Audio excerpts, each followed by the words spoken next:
Hi, I'm Pastor Kerry. When someone is sworn in to testify in court, they swear to tell three things. You remember what those things are? They swear to tell the truth, the whole truth, and nothing but the truth. So help them God. And in the passage we are going to be looking at today, the lectionary passage for November 21st, 2021, Jesus is going to talk to us about the truth, about our relationship with Him and our relationship to the truth itself. So, without any further ado, we're going to go ahead and jump on in, take a look at our very, very challenging scripture today. If you haven't already done so, I would encourage you to go ahead and print off a copy of the sermon notes for yourself. If you need to, you can press pause on the playback right now, go down to the links down below. They'll take you to the place where you can print off those sermon notes. Once you've got those in hand, then just go ahead and resume the playback. Now that you hopefully, assumedly, have your sermon notes in hand, let's take a look at the lectionary scripture, John chapter 18, and this is a greatly condensed version of John chapter 18. Jesus left with his disciples and crossed the Kidron Valley. On the other side there was a garden, and he and his disciples went into it. So Judas came to the garden, guiding a detachment of soldiers and some officials from the chief priests and the Pharisees. They were carrying torches, lanterns, and weapons. Jesus, knowing what was going to happen to him, went out and asked them, "Who is it you want?" "Jesus of Nazareth," they replied. "I am he," Jesus said. Then Simon Peter, who had a sword, drew it and struck the high priest's servant, cutting off his right ear. Jesus commanded Peter, "Put your sword away. Shall I not drink the cup the Father has given me?" Then the detachment of soldiers with its commander and the Jewish officials arrested Jesus. Then the Jewish leaders took Jesus to the palace of the Roman governor. So Pilate came out to them and asked, "What charges are you bringing against this man?" "If he were not a criminal," they replied, "we would not have handed him over to you." Pilate said, "Take him yourselves and judge him by your own law." "But we have no right to execute anyone," they objected. Pilate then went back inside the palace, summoned Jesus, and asked him, "Are you the king of the Jews?" "Is that your own idea?" Jesus asked, "or did others talk to you about me?" "Am I a Jew?" Pilate replied. "Your own people and chief priests handed you over to me. What is it you've done?" Jesus said, "My kingdom is not of this world. My kingdom is from another place." "Oh, you are a king then," said Pilate. Jesus answered, "You say that I am a king. In fact, the reason I was born and came into the world is to testify to the truth. Everyone on the side of truth listens to me." "What is truth?" retorted Pilate. With this he went out and said to the Jews gathered there, "I find no basis for a charge against him. But it's your custom for me to release to you one prisoner at the time of Passover. Do you want me to release the King of the Jews?" They shouted back, "No, not him. Give us Barabbas." May God bless the reading of the incredibly challenging word.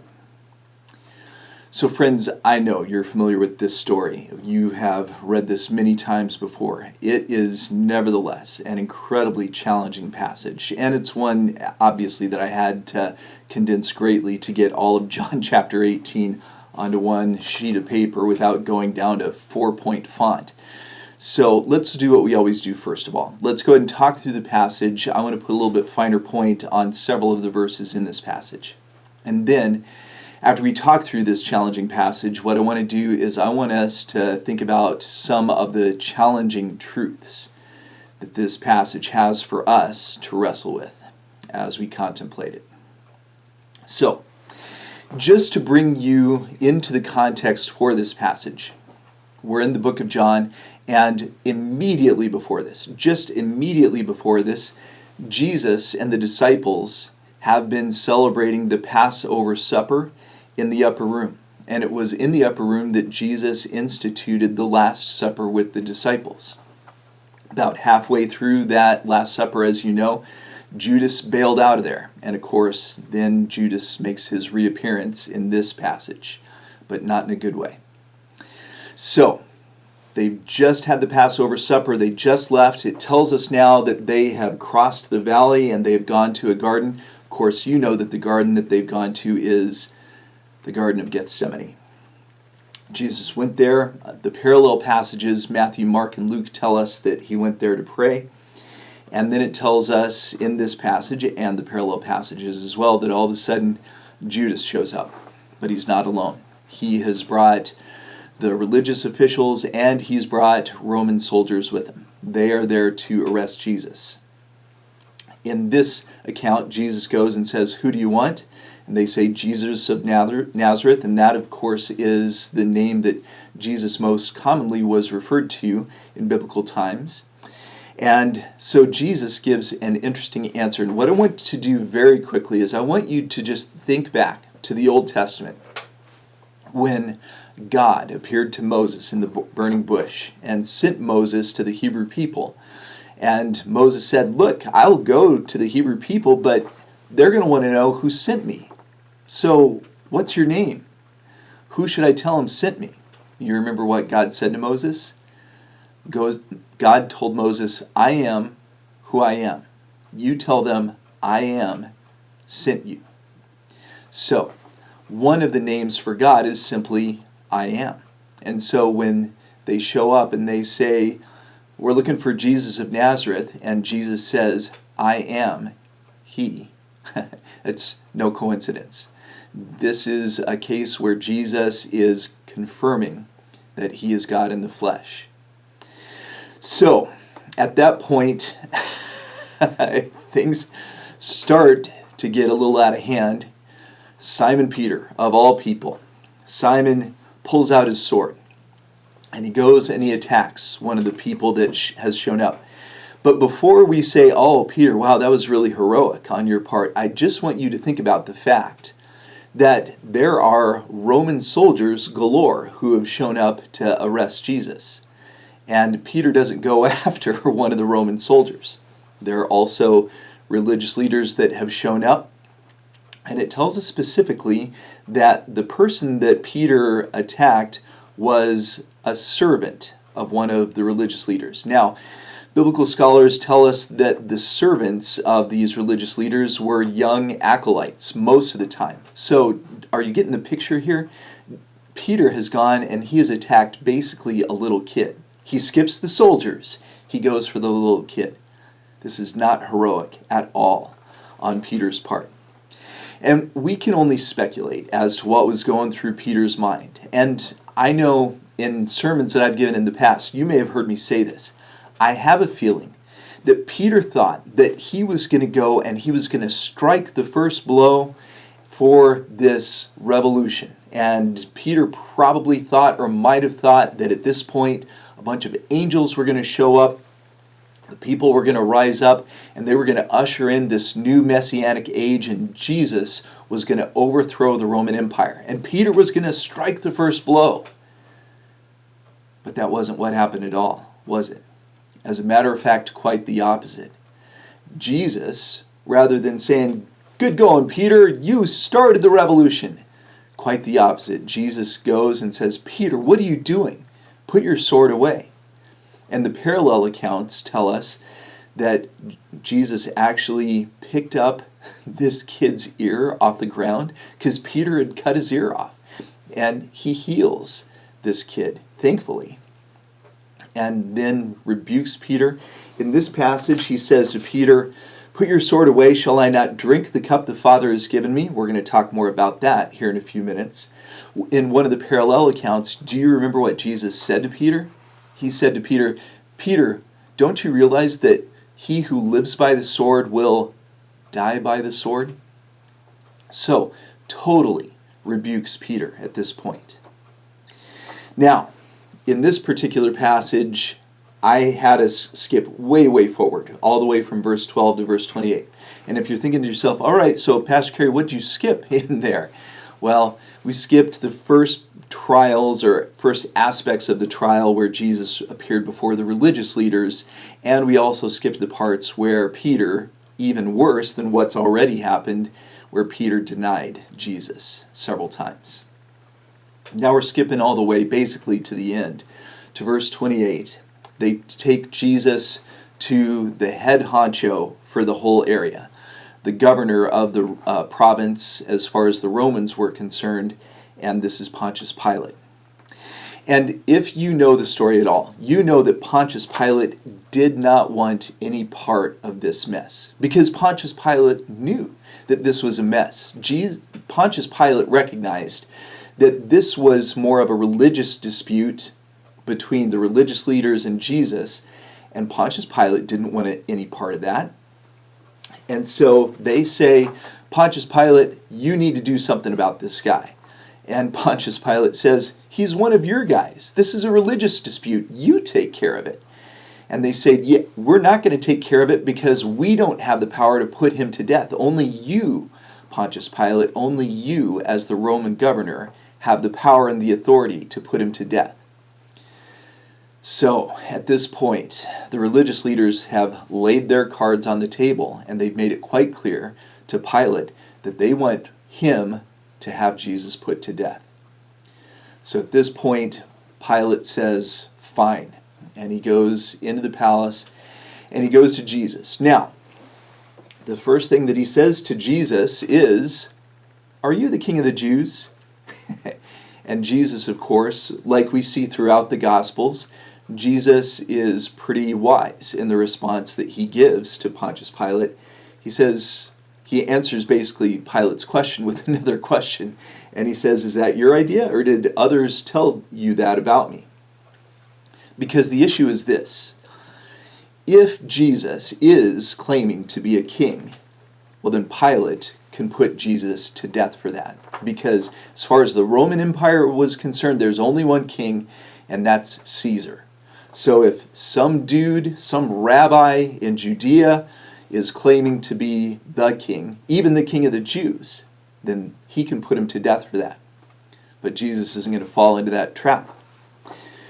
So Jesus says, is that your idea? Someone else tell you that about me? And Pilate says, this isn't between me and you. This is between you and your people. He says, what have you done? And Jesus says, well, the issue here is that my kingdom is not of this world. My kingdom is from another place. And then Pilate says, aha! He says, I gotcha. You just said that you are a king. And Jesus said, no, I didn't say that I'm a king. You just said that I'm a king. What I'm telling you is this. I came into this world simply to testify to the truth. And anyone and everyone who believes in the truth, they are with me. And Pilate, at this point, he realizes he's not going to trip Jesus up. He's not going to trick Jesus into incriminating himself. Pilate's frustrated. And so I think that it was a great degree of frustration, exasperation, sarcasm, whatever you want to call it. But Pilate says, truth. What is truth anyway? And then he goes out and he says to the religious leaders that have turned Jesus over to him, he says, look, there is nothing wrong that this guy has done. I don't know what you guys' deal is. He says, but I know that there's a tradition that you guys have every year at the Passover that you can have one of your prisoners released. So I'm going to make you a deal right now. I will release to you this guy who's done nothing wrong, or I'll release Barabbas. Now, what we know about Barabbas is that he was an insurrectionist and that he was a murderer. He was someone who had an absolutely awful reputation. He would have been just about the last person that they would have wanted Pilate to release. So Pilate gives them what he thinks is going to be an easy choice. Barabbas, the worst of all, or Jesus, as far as he's concerned, the guy who's done nothing wrong. And so who do they go for? They go for Barabbas. And again, it is worth noting that Barabbas was, as far as Pilate was concerned, from his perspective, he should have been the last person that they ever would have asked for him to release to them. But they chose him, an insurrectionist and a murderer. So this is a tough passage. This is a painful passage. And I think that as painful as this passage already is, what it does is also presents us with some difficult truths that we should wrestle with. All of us, you and me.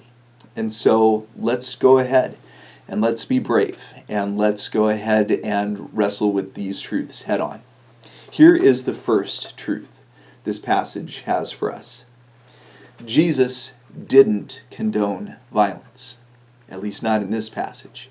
Jesus didn't condone violence. When Peter goes and tries to strike the first blow for the Messianic revolution, nothing happens. And Jesus tells him, cut it out. And Jesus heals the kid that he just cut his ear off. And in the parallel account, Jesus says to him, Peter, don't you know that he who lives by the sword will die by the sword? And this, in my mind, is very consistent with Jesus' position throughout the Gospels. Think about other occasions when Jesus advocated for nonviolence. Think of the Sermon on the Mount when Jesus said, hey, if anyone strikes you on the right cheek, what are you supposed to do? Strike them back? No. You're supposed to turn the other cheek. Think about the time when the religious leaders showed up with a woman who'd been caught in adultery, and they said, she needs to be stoned to death. Jesus, what do you think about that? What was Jesus' response? Did Jesus say, yep, well, she's got it coming? No, that wasn't what he said. He said, well, I'll tell you what, guys, whichever one of you is sinless and perfect, you go and throw the first stone. And then they all left. And there are obviously more examples that I could give. And I know that some of you may be thinking to yourself right now, well, yeah, Carrie, in this passage, Jesus is advocating for nonviolence, but there's also the place where Jesus went into the temple and he made a whip and he overturned the money changers' tables. And there's also the place in the Gospels where Jesus says, don't think that I've come to bring peace. I didn't come to bring peace. I came to bring a sword. And you raise some fair points. What I would simply say in response to that is that the Jesus that I read about in the Gospels, in this passage and in all the other passages in the Gospels, to me, is a very nonviolent person. And I would also point out to you that over the course of the last 2,000 years, there are countless, thousands, probably millions, maybe billions of Christians who have read Matthew, Mark, Luke, and John, and they have come to the conclusion that Jesus would have wanted them to be nonviolent as well. There are thousands, millions, maybe billions of people who have been pacifists their entire lives in response to Jesus' words and actions in the Gospels. So, if you don't agree, that's okay. What I'm saying is you need to wrestle with this passage because there's no question, right? In this passage, Jesus did not condone violence. We can agree on that, can't we? So, that is the first thing that you and I should wrestle with. The second thing that we should wrestle with is this. Jesus accepted God's plan. Jesus accepted God's plan. And what I mean by that is this. In this passage, when Peter struck the first blow for the Messianic revolution and nothing happened, and Jesus said, put your sword away, the next thing that Jesus said here in verse 11 was this, shall I not drink the cup the Father has given me? Now I realize that what Jesus says there is maybe a little bit esoteric, and so if you're not sure what Jesus is referring to there, what Jesus is referring to is the fact that Jesus knows that he is going to have to go to the cross. That ultimately that is the plan. And I would simply point out to you that just moments before this, literally moments before this passage began, actually in this passage at the very beginning, Jesus has been in the Garden of Gethsemane, and in the parallel accounts, we know that Jesus prayed, Father, if this cup can be taken away from me, then please do. But not my will, but yours be done. And then Jesus willingly allowed himself to be arrested. And right here, Jesus is saying, I accept the plan. And Jesus knew that that plan was going to take him to some very painful places. And friends, I think What you and I should simply wrestle with as we contemplate what Jesus did in this passage is, what is God's plan for me? What is God's plan for you? Do I accept that plan? Do you accept that plan? What if that plan takes me to some painful places? What if it takes you to some painful places? Am I still going to go? Are you still going to go? Jesus did.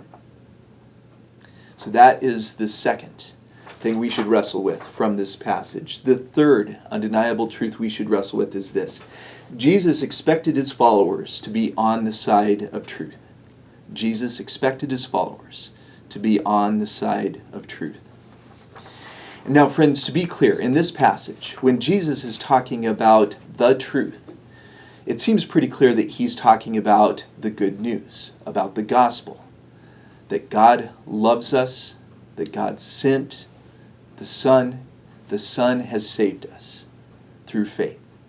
That's the good news that we're talking about here. But I think that we can also extend that. I think that we should also extend that to truths that are pretty much indisputable as well. And the reason I bring that up is because the world that we're living in right now, it seems like people cannot even agree on basic truths, on basic facts. People will argue with us about 1 + 1 is 2. People will argue with us about the craziest things. And friends, one of the things that we as Christians should say is 1 + 1 absolutely equals 2. If we are out there saying crazy stuff, that doesn't help our witness at all. On the other hand, if we stand up for the truth with a capital T, as in the good news, as in the gospel, then we should probably stand up for truth with a lowercase t as well, as in things that are indisputable. And so I hope that all of us will advocate for the capital T truth, and we will also advocate for the lower t truth, the whole lowercase t truth, and nothing but the lowercase t truth. I believe that is what Jesus is calling me to do. I believe that's what Jesus is calling all of us to do as disciples. Friends, that's where we're going to leave it today. Next week is the first week of Advent. I hope that you'll come back and join us next week as well. We'll see you then.